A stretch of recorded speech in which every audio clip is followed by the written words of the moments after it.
All right, so by June of 1940, Hitler invades France. Italy declares war on both France and Great Britain. Okay, June 22nd, 1940, France surrenders. So after 6 weeks of this war, uh, Paris is taken. France eventually surrenders. So it's split into two different portions. You can see here the northern part is German occupied, so German troops are here. Southern part, these are unoccupied France. Vichy France means free France, but they are collaborators with the Nazis. So they surrender. Government set up in Vichy. So Germans again took control of northern France. They established a puppet government. So they answer to Hitler. So even though they are free, they're really not. And again, it's called Vichy France because it's here located in Vichy or Vichy, Italy.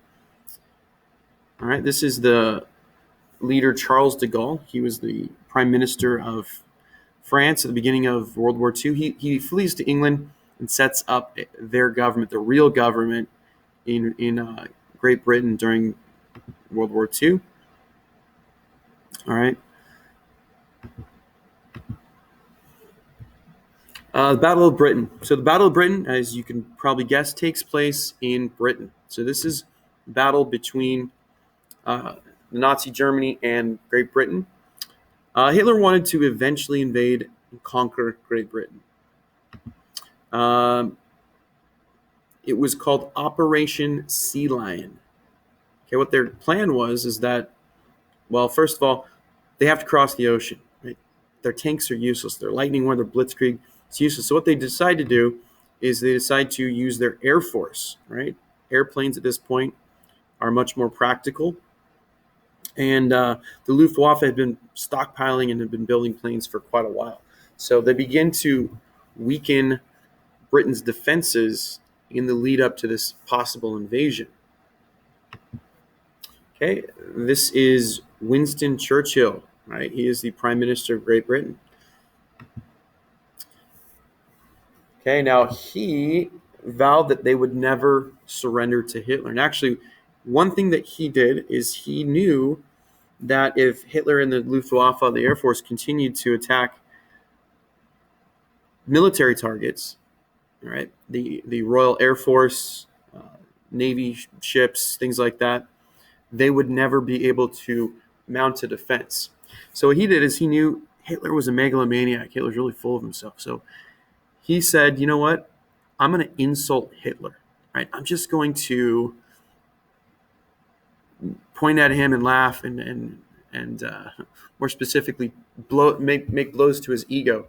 So he did that, and Hitler decided instead of attacking military targets, right? Hitler's military leaders wanted him to. Hitler decides, no, we're going to attack the civilian population. Right? So Winston Churchill knew and wanted Hitler to attack the civilian population. But again, he did it strategically so they could defend themselves. So he asked a big sacrifice for his people. Now, I mean, living at this time, sirens would go off, kind of like they go off here on our campus, except instead of people walking around, they would immediately go to an underground bunker or bomb shelter to protect themselves. Because again, you were getting bombs dropped on your head. Okay, so they do fight back. Eventually, they are successful with things like the radar and the Enigma machine. This is a code-breaking machine. Okay, here's some devastation after bombs have been dropped. Bombs were not very accurate, so if they wanted to drop them on one location, it may drop all around. I think 18% of bombs that were dropped in World War II only 18% hit their target. Okay, here our children actually were evacuated from London during this time to live with relatives in other areas. Here's an example of a bomb shelter I was talking to you about. So they use the underground tunnels, the subways, to protect the civilian population. Here's another example. Children going into a bomb shelter. Again, more devastation. Okay, here's a building that actually has collapsed because it's been on fire. Okay, here's a spotter. So the battle again took place only in the air.